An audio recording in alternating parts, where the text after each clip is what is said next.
Hi, everyone. Thank you so much for joining us today. Welcome to our residence session. We're going to be talking about the residence options that we have at the University of Toronto. My name is Aurel Lua. I am a recruitment counselor at the Office of Student Recruitment. So today I'm joined by three staff representatives from our lovely campuses who are going to share with you what residence looks like at each of our campuses. A couple of housekeeping items before we get started. The first is if you have any questions along the way, please make sure to put them in the Q&A box. You are also able to upvote questions. So if there's a question that you see that you really want answered, you're able to like it and we'll know to make sure to try our best to answer that question. As well, if you are in need of any live captioning or closed captioning, you should see a button on your screen that says closed captioning. When you click that, you should be able to access closed captioning for this event. Okay, so I'm going to pass it off to my colleague Dawn to get us started and talking about residents at U of T. Great. Thank you, Oriolua. So hi, everyone. Thank you for joining us and welcome to our session on residence and housing options at the University of Toronto. My name is Don Cison and I work at Housing Services on the St. George campus. And today I'll be joined by Jessica Huang from the University of Toronto, Mississauga, and Diana Kappa from the University of Toronto, Scarborough to talk about living in residence at U of T.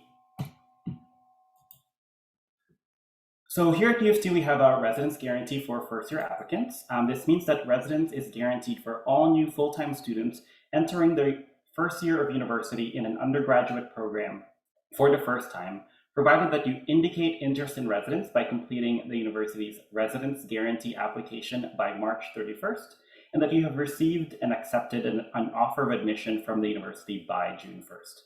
So after U of T receives your application, you will receive instructions to log in to StarRes to submit your residence guarantee application by March 31st. Note that if you do want to keep the option of living in residence and to maintain your residence guarantee, even if you're not sure whether you do want to live in residence, we encourage you to submit your residence guarantee application anyway by this March 31st deadline, even if you have not yet received an offer of admission from the university. If you do submit your application after March 31st, you may lose the residence guarantee and you will need to join the waiting list. Additionally, upper year transfer and graduate students are not eligible for the residence guarantee. So if you are an upper year transfer or graduate student, you can apply to residence and join the waiting list from the get-go. So who exactly lives in residence? U of T is mostly a commuter university. So while we have over 9,500 bed spaces across our three campuses, only 13% of all U of T students actually live in residence. The rest either commute from home in the Greater Toronto area or live in apartments off campus. And out of those who do live in residence, around 70 to 75% are first-year students. As you know, we have three campuses here at U of T, and I'll be talking about residence options on the St. George campus, while Jess and Diana will follow right up to talk about the residences at our Mississauga and Scarborough campuses. So on the St. George campus, we have 9 undergraduate residences, which are divided into 25 different residence buildings. And we also have 1 graduate residence called Graduate House, and 1 family housing option for students with a spouse, long-term partner, and or children. We have 3 types of residences. Dormitory style means that students have their own single room or share a double room with another student, while all other facilities are shared, such as washrooms, common rooms, and those are shared between other residents. These types of residences also have mandatory meal plans. Apartment style or suite style residences, on the other hand, students have their own bedroom in a larger 4, 5, or 6 bedroom apartment suite, and each suite typically has 1 or 2 washrooms with a shared kitchen, but they don't have to have a meal plan. We only have 1 hotel style residence, which is Chestnut Residence, where students have their own single room or share a double room with another student, but have access to an ensuite washroom. And Chestnut Residence also has a mandatory meal plan. Other than living residence, students also have various off-campus housing options close to campus. And our office can help students find off-campus housing rental options using many tools and resources, such as our off-campus housing finder and our roommate finder. As I mentioned, we have 9 undergraduate residences open to first-year students here on the St. George campus. While 8 of them are located right inside the main part of campus, Chestnut Residence, which is one of the largest residences and is a hotel-style one, is just located south of the main campus by University and Dundas Street. So that's just a short 15-minute walk south of campus. If you live in a dormitory or hotel-style residence, you likely live in a single or double room in an all-gender or same-gender floor. You would have a mandatory meal plan and share common spaces such as lounges, study rooms, games rooms, kitchenettes with other students from your hall. You would also typically have and share large multi-stall washrooms between 8 to 10 students or 6 to 10 students, with each washroom having multiple toilet and shower stalls. Residences who offer dormitory-style residences are New College, St. Michael's College, including their affiliate college, Loretto College, Trinity College, University College, and Victoria College. And Chestnut Residence is our only hotel-style residence. On the other hand, if you end up living in an apartment or suite-style residence, you would live in a single bedroom in a 4 to 6 bedroom apartment suite. Suites can be all gender or same gender, depending on your preference, which you'll indicate on your application. And since you would be expected to cook and prepare your own meals, you would not be required to purchase a meal plan while living in an apartment-style residence. Your suite will have its own lounge, kitchen, and 1 to 2 washrooms, but you can still access other shared amenities such as laundry rooms, event rooms, and games rooms in your building. We also have 2 types of meal plans on the St. George campus. So all you care to eat meal plans give you a fixed number of meals per week or per year and gives you access to an all you care to eat buffet per meal. This year, this type of meal plan is available at Victoria College, St. Michael's College, and Loretto College. Declining balance meal plans, on the other hand, give you a fixed minimum starting balance at the beginning of the year, and dining halls have an a la carte setup. So students only pay for the items that they take for that specific meal, which are then deducted from your starting balance. This meal plan is offered at University College, New College, Trinity College, and Chestnut Residence this year. And as I mentioned, students who live in apartment-style residences like Innis College or Woodsworth College are not required to have a meal plan. All of our residences are on the campus wireless network, which provides high-speed internet access, and some residences even have the optional wired Ethernet connections. We also have live-in dons and residence advisors, which are upper year or graduate students who have experience living in residence and have been trained to provide support and programming to students living there. Many residences have living learning communities, which are smaller academic or interest-based clusters of students living near each other. And most residences also have a 24-hour front desk to receive packages, maintenance, support, and emergencies, and respond to emergencies. All right, so now how much does it cost to live in residence on a typical year? So this really depends on which residence you choose and which one you end up being assigned to. And I'll talk about that a little bit more in the next slide, but it will typically range between $11,000 to $21,000 for the academic year from September to April, and that depends on the room type and meal plan. The average cost for a dormitory style residence with a meal plan is around $14,000 to $17,000, while apartment style and suite style residences without a meal plan are around $11,000. However, you would still want to factor in around $200 to $400 per month or around $3,000 per year on groceries and food if you're in an apartment style residence or if you're living off campus. But in which residence will you actually live? So your residence options on the St. George campus, in large part, are determined by which faculty you apply and are admitted to. So in the case of students who apply and are admitted to the Faculty of Arts and Science, the Arts and Science College that you are admitted to helps determine your residency. So if you apply and are admitted to the Faculty of Arts and Science and you apply for residence, you'll likely be placed in one of the residence buildings of your home college. But you should note that some arts and science students are still assigned to Chestnut Residence, either because they chose Chestnut Residence as their main preference, or because they could not be placed at their home college residence.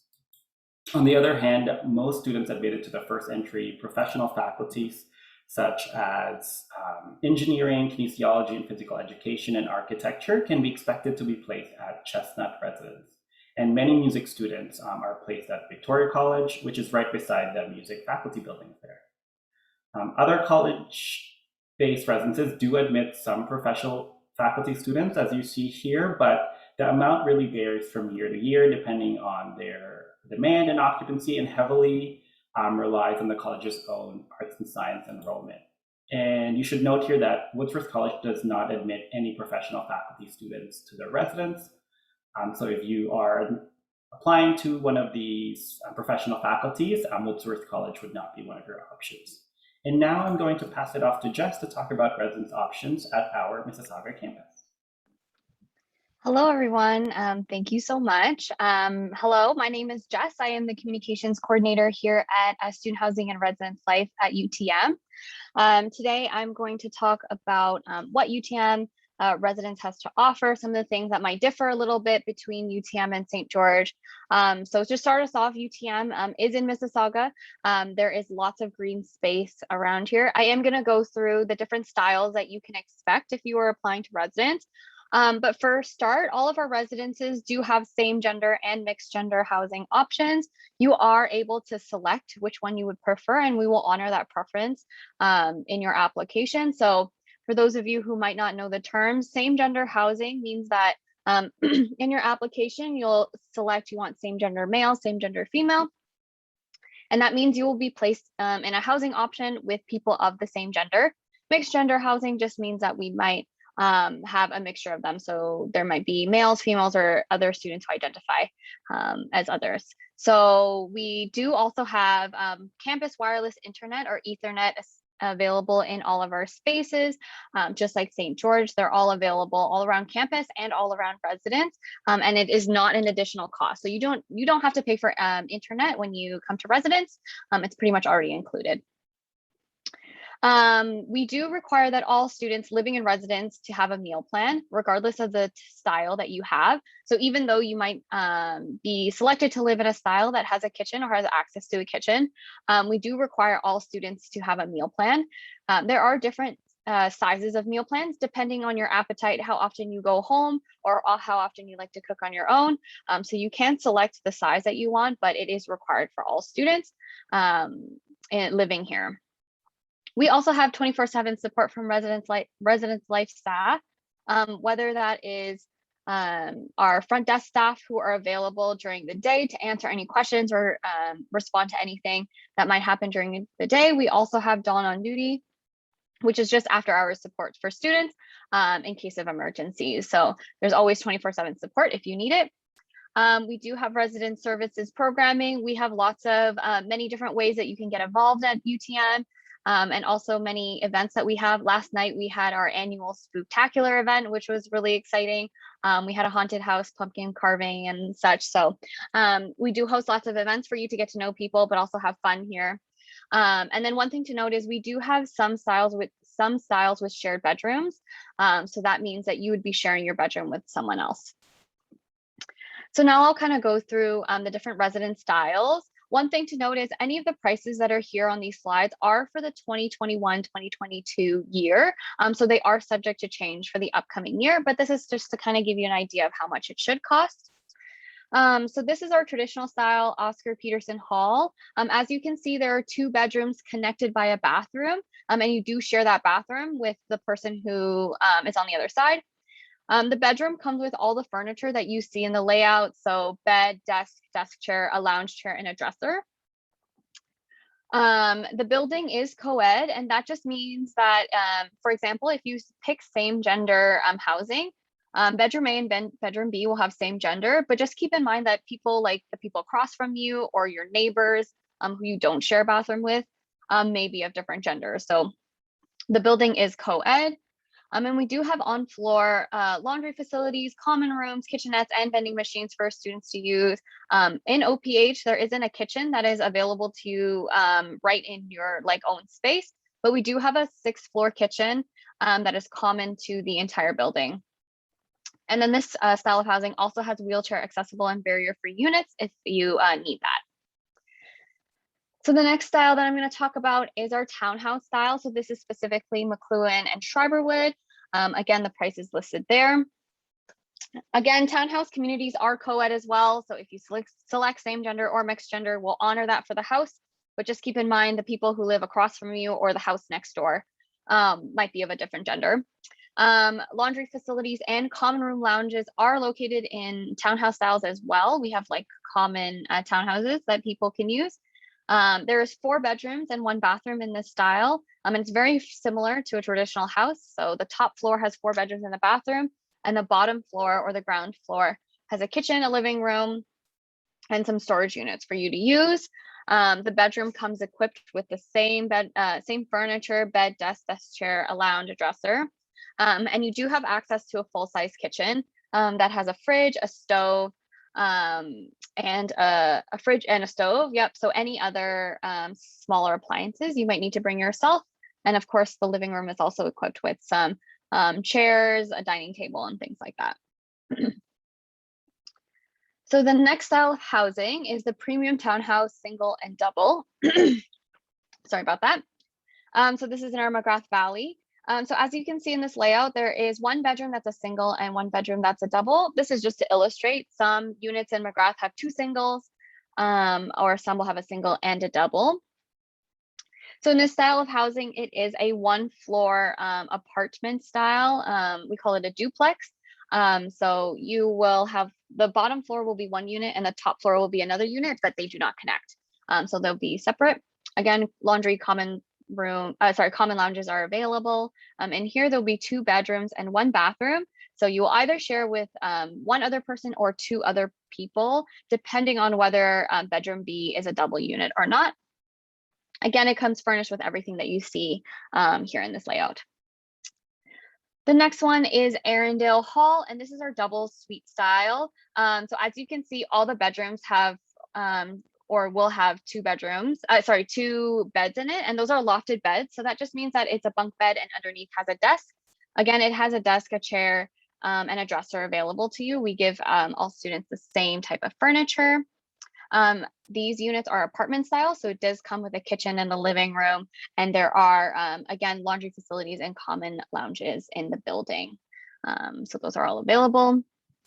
And then the last style of housing that we have is Roy Ivor Hall. This is very similar to Arundel Hall, except all the bedrooms in Roy Ivor are single bedrooms. So as you can see, there's only 1 bed in each room. There are 2 bathrooms. So you'll have 4 bedrooms, 2 bathrooms, a kitchen, and a living room. Same to all of our other residences. Laundry facilities, common lounges are all available. And this is, again, one of our single suite style. So it is in a building shared with the students. Last thing that I want to go through is our living learning communities. So these are our specialized communities that we have here in residence.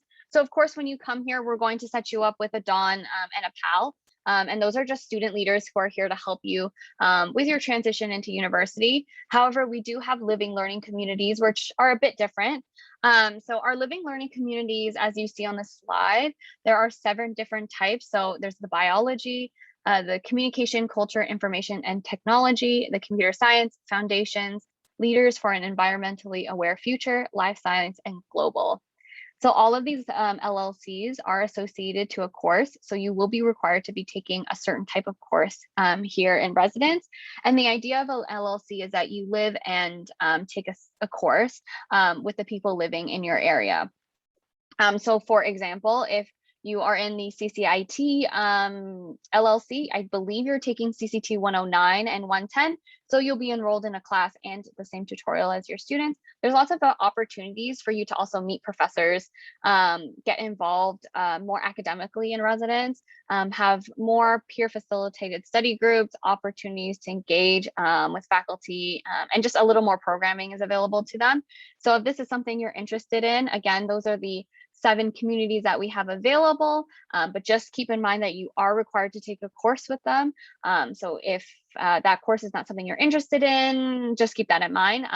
But our LLCs are also expanding. So we are trying to implement more and more every year. But this is a great opportunity if you want to be in a very close-knit community where you all take the same course and do university together. So that is the end of my presentation. I'm now going to pass it on to Diana. Thank you. Hi, everybody. My name is Diana Kappa, and I'm the Student Housing Coordinator at University of Toronto Scarborough. So I will take a few moments to let you know a little bit about our residence spaces. So at the University of Toronto Scarborough, we have two types of residence styles. The first is our townhouses. In our townhouses, which is where about 75% of our students live, we have single and shared bedrooms. The majority are single bedrooms, and we do offer a standard size room, and then there are a handful of smaller rooms offered at a lower cost as well. And then there's also a small amount of shared bedrooms where you're living in the space with one other person. Each of the houses has 4 to 6 people. So if you do request a shared bedroom, you will be living in a house with 6 people. And the 4-person houses are always 4 singles, and the 6-person houses could either be 6 singles or 2 shared and 2 doubles together. In every single one of the townhouses, there is a shared kitchen with all the housemates, a living area, and then 1 or 2 washrooms per unit. In the 6-person houses, there are 2 water closets and 2 sinks and 1 shower. And in the 4-person houses, there is 1 full washroom. The fees for 21-22 are listed there between the single bedrooms. The shared bedrooms are offered at a slightly lower cost as well. And as Jess mentioned as well, for next year, there will be a slight increase to these fees. Next is our apartment style residence.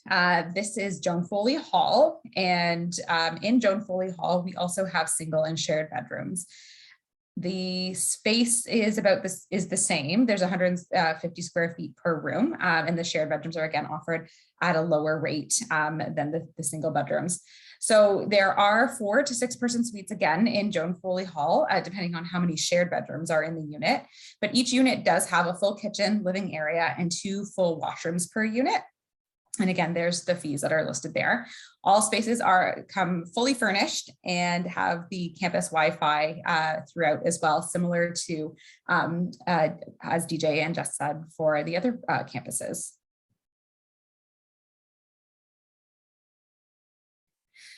So some commonalities between all of our residence spaces. So they're all full suite style. So anywhere you live on campus, you will have access to a kitchen. When you live in residence at the University of Toronto Scarborough, you are living in the most scenic parts of campus. Our townhouses and Joan Foley Hall are situated amongst these beautiful treed areas, and they're a short walk from classes, food, and campus services. There are accessible units available throughout both of the residence types. And once again, you have access to a full kitchen no matter where you live in residence. And that actually allows you to have an optional meal plan if you would like to. So meal plans are not mandatory at the University of Toronto Scarborough. Similar to UTM, we do offer both same gender or mixed gender housing within each unit.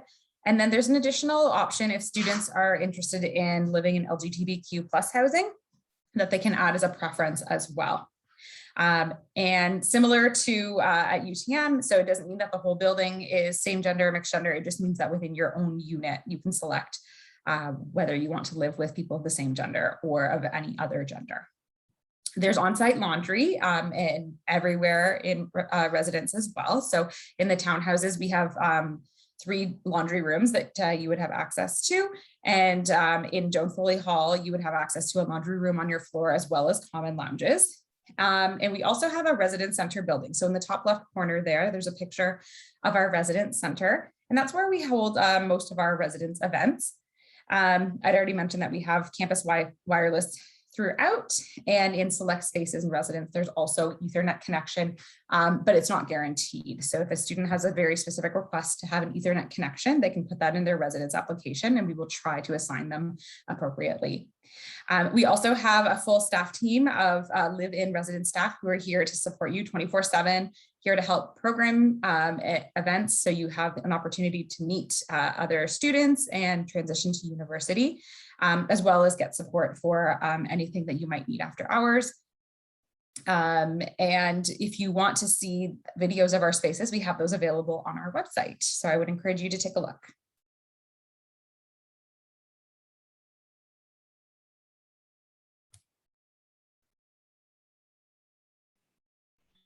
Awesome. Thank you all for that incredible presentation. So now we have some time for any questions that you all might have. I see that we do have a couple of questions in the Q&A. So Jocelyn is wondering, what is the experience like for students in programs such as engineering that are living in college residences that are not Chestnut?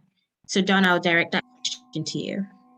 Thanks, Orlua. Yeah, that's a great question. Yeah, as I showed on that slide before, not a lot of engineering students live in the college residences. It does vary from year to year. I would say that in general, like the residence experience is pretty consistent across all of the St. George residences. So regardless of where they're living, they'll have that same dedicated residence experience, that great residence experience that residences are really committed to providing to their residents. It will vary a little bit in terms of their student life experience.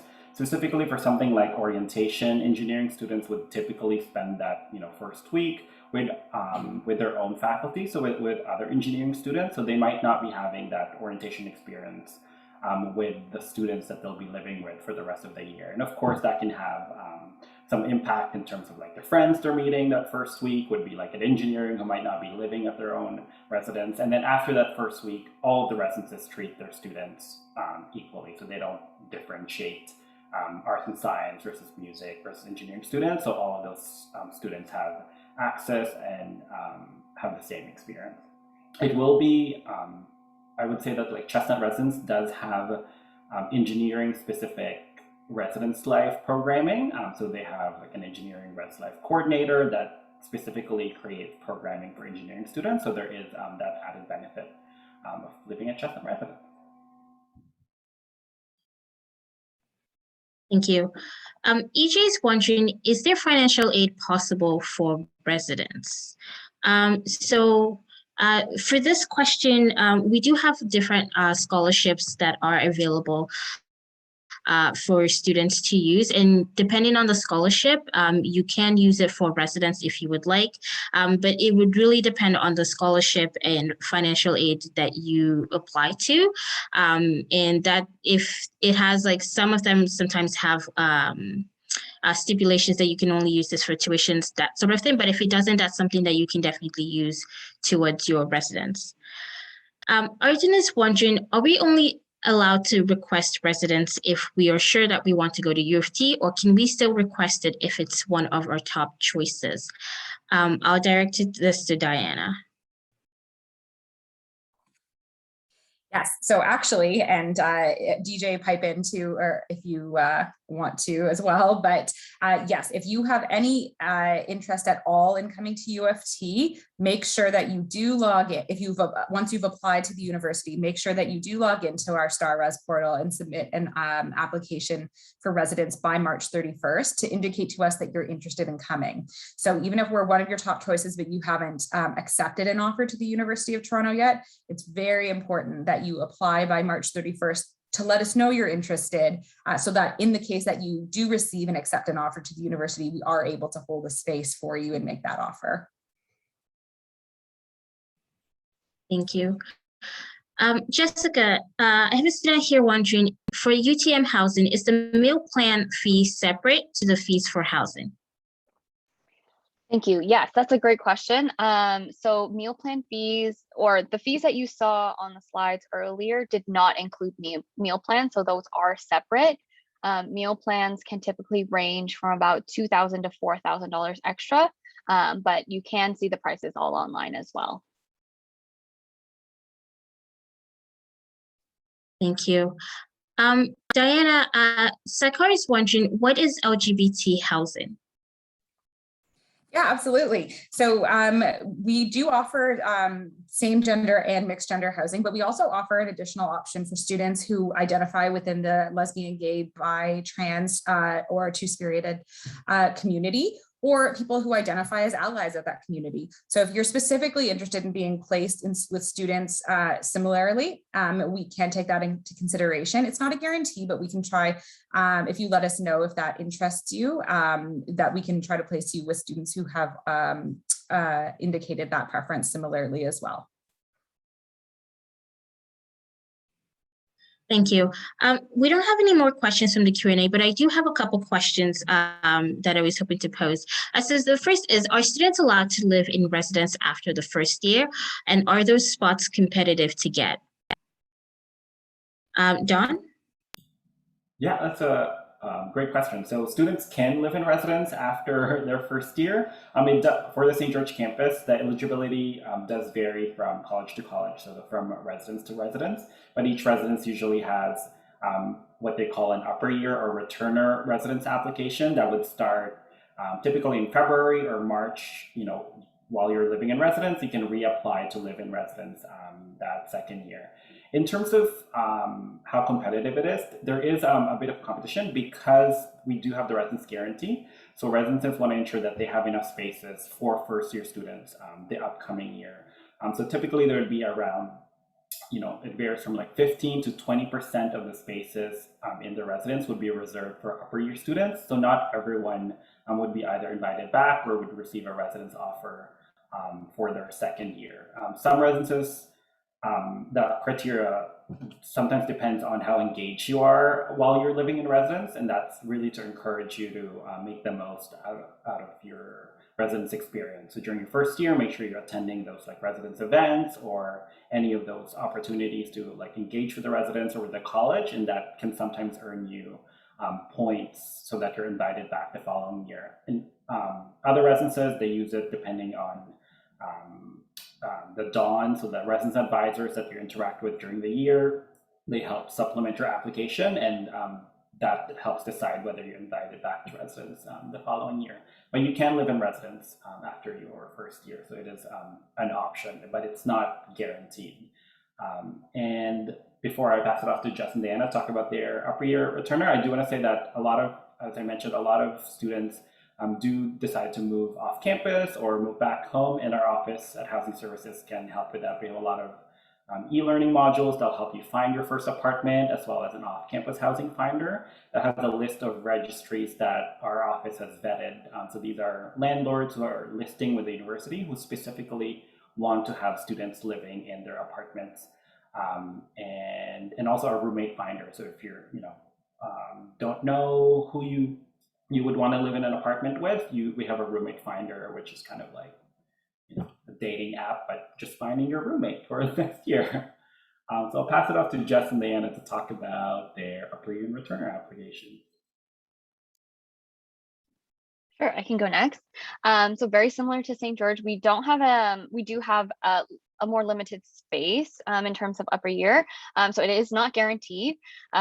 We do have like a much smaller upper year community. We do have the same opportunities where if you are engaged in the community, we have something called residence community ambassadors who are all guaranteed residents, but those are some students that we typically like tap on for any volunteer opportunities that might be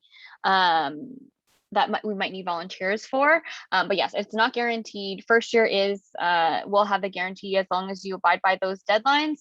But we also are a very big commuter campus, so lots of students do move off campus after their first year to try something new and have a new experience. And at UTSC, currently, we are a highly first-year population. We're actually the smallest of all of the three campuses in terms of residence beds. However, that's going to change within the next 2 years, and we are building a beautiful, large, state-of-the-art new building that we're very excited about. So that will change, and we will be able to welcome a lot more upper year applications. Once again, the university does have the first year residence guarantee, so it's not guaranteed to get it into residence in your upper years. However, within the next couple of years, as our new building opens, we will be encouraging a lot more upper years to apply, and we will be able to accept more upper years into residence. Thank you. So AJ is wondering, if you accept residence, are you still able to change your mind later on? Jessica? Yes, so at least for UTM, if you accept your offer, you will need to pay a deposit essentially to accept your offer. And once you do pay that deposit, You can change your mind. However, just keep in mind you do lose that money. So that March 31st deadline doesn't require any money to be given. So it's very easy to commit and do that March 31st, as we all three of us have probably been saying over and over again. If you're at all interested, please do that deadline. But each of our campuses also have other applications that may require some money to be put to it. So just keep in mind when you're applying, you might want to make sure you read the dates and deadlines. When you do need to pay some money, there are some consequences if you do decide to change your mind a little later. Donna, or Diana, please feel free to jump in. Sure, actually very similar to what Jess has said, that if you indicate that you are interested in residence by March 31st, but then decide not to accept a residence offer beyond that, for Scarborough, we don't require any deposits until about mid-June. So if you decide by then you're not going to live in residence, then you don't have to pursue the rest of your residence application. However, if you do accept an offer when we send it to you in mid-June and you pay your deposit, there could be a penalty fee for withdrawing your application. Yeah, and the answers is very similar for St. George. There's no commitment for the March 31st deadline, but when you do accept that, or if you receive a residence offer in June and accept it by paying a deposit, there might be some financial implications there, but if you withdraw after that. Thank you. So I know that we've emphasized the March 31st deadline, but and I was just wondering, when do the residence applications begin? And they've already applied to U of T. Don? That's great. Yeah, it's great that you've applied to U of T. Hopefully we can welcome you here next year. So the residence applications for first year will actually open in the January of that incoming year. So in your case, starting January of 2022, you'll receive an email from our office encouraging you to submit a residence guarantee application, and that'll typically happen after the university winter break. So that first or second week in January, you should expect an email from the university with instructions on how to submit your residence guarantee application. Thank you. Diana, Ashka is wondering, is residence cheaper than living off? That's a great question. It is very expensive to rent in the city of Toronto right now. And I think it depends which campus you're also thinking about renting off campus near, because there are varying rates for off-campus rentals, and depending on what type of off-campus rental, because there's such a diversity in the off-campus housing stock. Generally, I would say residence does land you, if you were looking dollar for dollar, probably a little bit more expensive than some off-campus rentals. However, the value added that you have living in residence makes up for that. And also thinking about things like, if you get an apartment off campus, you may have to pay to furnish it. So you have to think about some of these other costs that you would build in when comparing residence to off-campus housing. When you live in residence, it is a supported transition to independence. So you have a lot more services. You have 24-hour support from resident staff.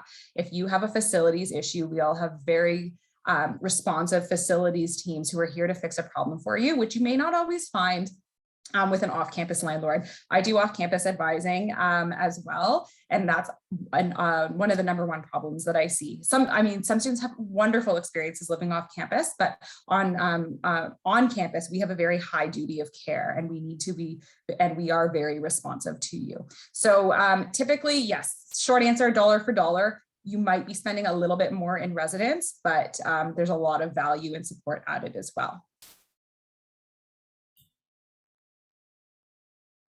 Thanks, Diana. And I would add to that, because if you are a first-year student, then you have the residence guarantee that you have your, if you are able to, is to really apply your residence and have that residence experience in your first year, and you will have that option to live off campus for all your other years. So if you're wondering whether you should, if you feel like you want to have that residence experience, really you should take your first year to have that opportunity, because that's when it's guaranteed.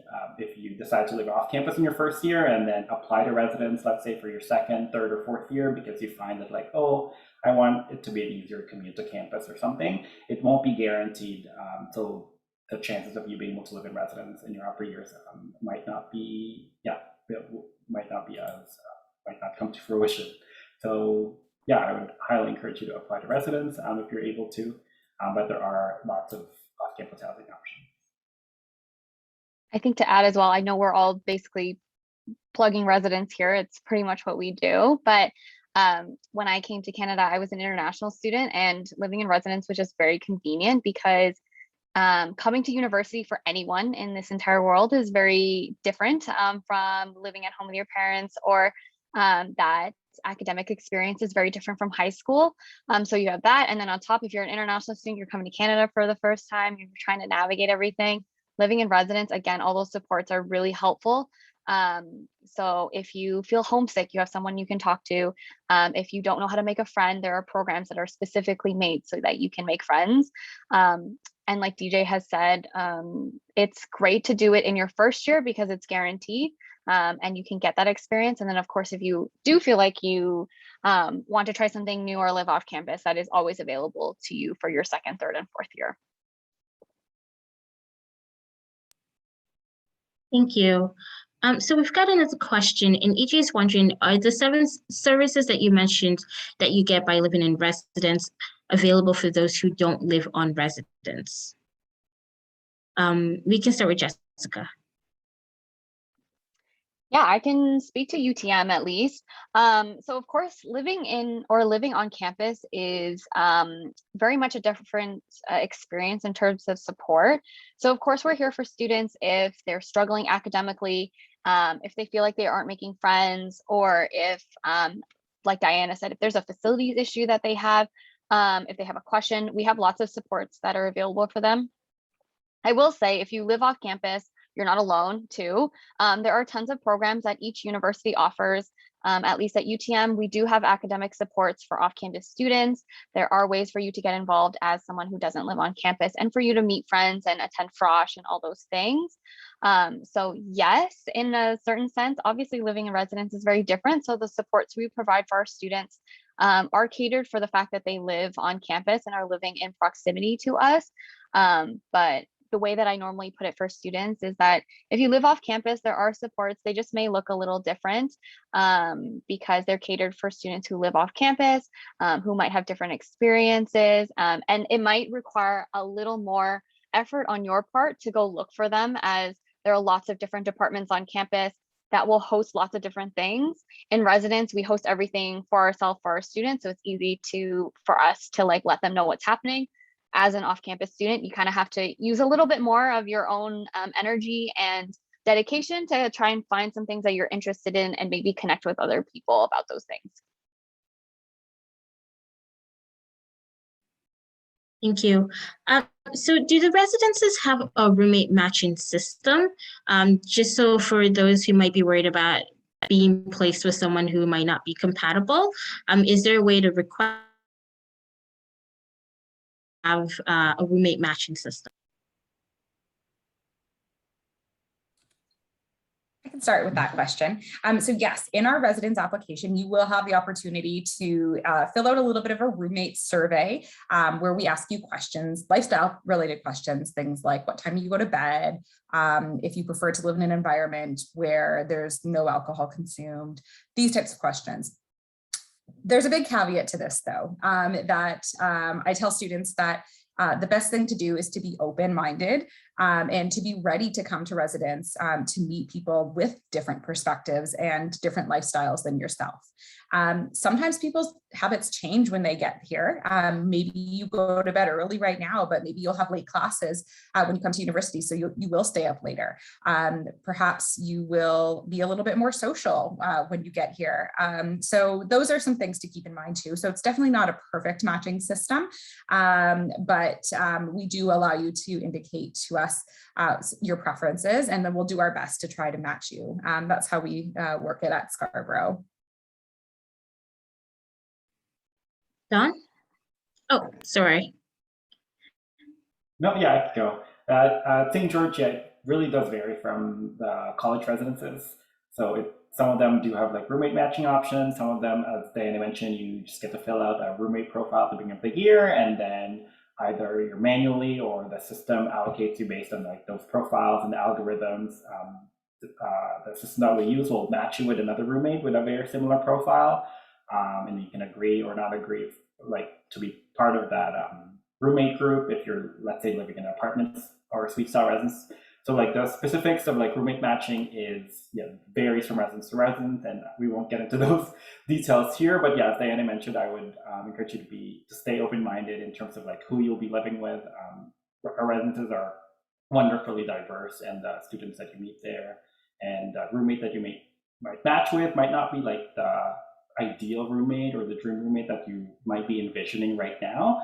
But we find that when I worked at specific residence, we find that a lot of those roommate matches, like they may not have chosen each other at the beginning of the year, but then they end up being like lifelong friends after those 8 months together. And yeah, their habits changed, like personalities changed, like the things that you like now that you'll indicate on your roommate profile or your suite mate profile might change like 3 weeks into September. So yeah, keep that in mind, and yeah, just be open to those new experiences.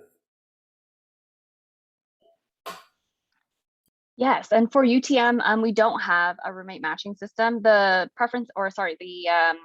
different styles of housing that we have, you are able to rank which one you would like, but we don't ask for roommate preferences. Again, just like the other two have said, keep an open mind. I will say there's no such thing as the exact same perfect roommate matching. Have an open mind. Some roommates are best friends, some roommates can live together, and that's okay. But keep in mind that there are supports available if you do have roommate conflicts or if you need assistance in any way. So don't be too nervous. Obviously, better said than done. But of course, we'll try our best. As a follow-up to the roommate conversation, are you able to request to be roommates with a specific person? So if you've known somebody previously. I can answer first for that one. So at St. George, for the residences that do have double rooms, most of them, if you do indicate, there's like a portion of their application where you can indicate if there's like a specific roommate request. If you have that in your application, then they usually will match you with that exact roommate, because they'd rather put you with someone who like either you've met like online or social media or another campus event that as your roommate for the year. So you can do that if that's an option in your application. If it's in a residence, I'm trying to think of which one, that only has like single rooms, for example, then of course you won't need to indicate that, and it won't be like, they won't put the specific person on your specific floor, for example, if you all just have single rooms. But again, it varies from residence to residence, so you'll find that out when you are asked to accept your residence offer and submit that supplementary application. At UTSC, yes, we do allow you to indicate in your application if you want to live with specific people that you already know, and we take those roommate requests in groups of either 2 or 4, and it could be for, if you've both indicated a shared bedroom to live together, we can put you together in a shared bedroom, or if there's 4 of you who want to live together, or 2 of you that want to live together, or 4 of you that want to live together in single bedrooms in the same house, we also take those requests. We do our best to meet them, but if you and your roommates don't put the same preferences, then you may not have your request processed. For UTM, we do not allow you to request to live with a single person in your first year. For your upper year, you are able to live and pick your roommates if you do request to do so. Thank you. So this is likely going to be our last question, but Diana is wondering, how competitive are single dorms, and does one choose whether or not to be in a single dorm or a double dorm, or are you placed randomly? Don? Yeah, again, it really varies for St. George on the college residence that you end up being assigned to. Some of them have a higher number of single rooms, so your chances of like being placed in a single room are much higher than like another college residence that have less single rooms or only place their students in double rooms. But you can, in general, you will be able to indicate whether you want to, or at least rank whether you want, you would prefer to live in a single room or a double room, and then that residence will try as best as they can to accommodate you in that preference. In general, when we ran the stats like a couple of years ago, most students, I think it's something like 80% of 83 or 85% of students who get like their preferred room type preference on their application. That's because by the time they select their St. George residents, they already know what options there are there and what like the likelihood of them getting like a single or double room. So they rank their room type preferences based on that. And then there are residences that only have double room options, and they'll tell you that right from the get-go. So when you're applying, you already know that that's going to be your only option. So yeah, in general, like most of them get the room type preference that they indicate on their application.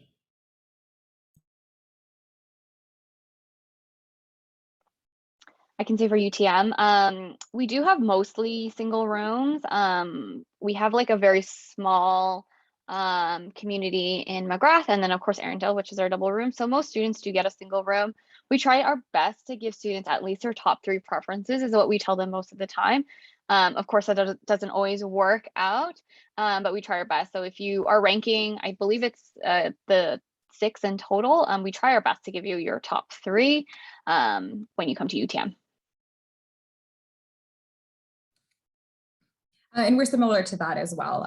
We do have, depending on how many students we have in a typical year, sometimes we have added more shared bedrooms to Joan Foley Hall, but typically we are majority single bedrooms as well. But knowing that the shared bedrooms are also offered at a lower cost, so they appeal to students as well who want the experience to live in residence, but at a lower cost as well. So we do not guarantee room types, but we do try our best to meet one of your first 4 choices as well for room type. Awesome. Thank you all so much for all of that information. Oh, Don, did you have something else you wanted to add? Oh, yeah, I'm myself. I was just going to add for St. George that we do have a residence comparison chart on the Housing Services website, which I'll post on the chat. And for St. George, that indicates like which of the college residences have single rooms for first-year students. For that, the participant who was wondering which residences have single rooms and your chances of being able to be assigned there. So I'll post that in the chat. Thank you so much. Thank you everyone for joining us today, and thank you to our panelists for that presentation in the Q&A. I really appreciate it. There is still more things happening at Fall Campus Week. Make sure to check the schedule for more sessions that are still happening today. And have a good day, everyone. Thanks, everyone. Thank you.